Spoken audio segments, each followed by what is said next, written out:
Shalom, kita akan melanjutkan melihat beberapa hal yang sudah kita baca di GMA kita. Kita akan melihat, memperhatikan dari Injil Yohanes. Apa yang khas, apa yang menarik dari Injil Yohanes? Injil Yohanes memiliki gaya yang berbeda dari tiga Injil yang lain. Injil Matius, Markus, Lukas, dan Yohanes ada keempat Injil. Ketiga Injil pertama itu disebut sebagai Injil Sinoptik.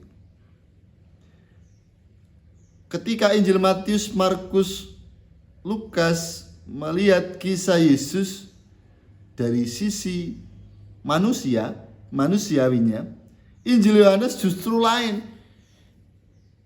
Injil Yohanes melihat Yesus dari sisi keilahiannya. Jadi ketika Injil awal disebut sebagai Injil dari bawah, sedangkan Injil Yohanes Injil dari atas. Yang kedua, Injil Yohanes menekankan Yesus sebagai anak Allah. Dan tujuan penulisan Injil Yohanes disebutkan supaya orang percaya bahwa Yesus adalah Mesias, anak Allah. Dan itulah yang membuat Yohanes menekankan sisi keilahiannya Yesus.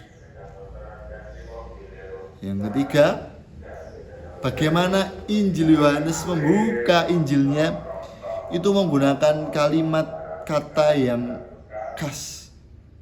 Pada mulanya adalah firman, logos. Yesus disebut sebagai firman, logos. Sebuah penyebutan yang berbeda dari ketiga Injil yang lain. Yang keempat, banyak mukjizat itu disebut sebagai tanda.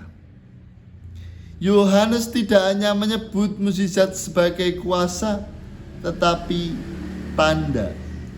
Hal ini menunjukkan mukjizat sebagai keidentitasan dari Yesus. Setidaknya di dalam Injil Yohanes ada 7 tanda penting, 7 mukjizat yang tercatat.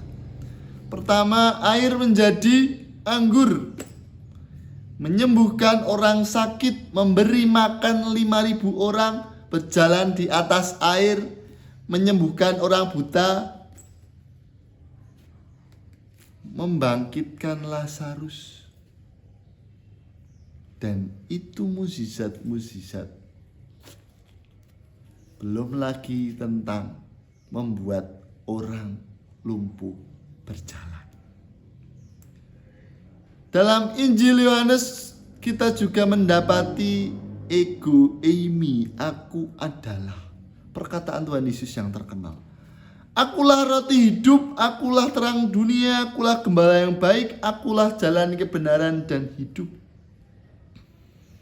Dan Injil Yohanes juga mencatat percakapan-percakapan pribadi Yesus dan Nikodemus, Yesus dan perempuan Samaria, Yesus dan Maria Magdalena. Dan berbeda dari Injil Sinoptik, Injil Matius, Markus, Lukas, Yohanes tidak menggunakan perumpamaan pendek seperti penabur, anak yang hilang, domba yang tersesat. Itu berbeda penulisannya.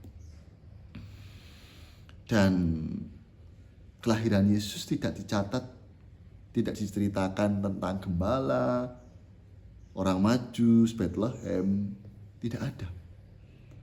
Dan yang sering ditonjolkan di Injil Yohanes adalah kasih. Yohanes 3 ayat 16. Karena begitu besar kasih Allah akan dunia ini. Dan itu menjadi khas dari Injil Yohanes.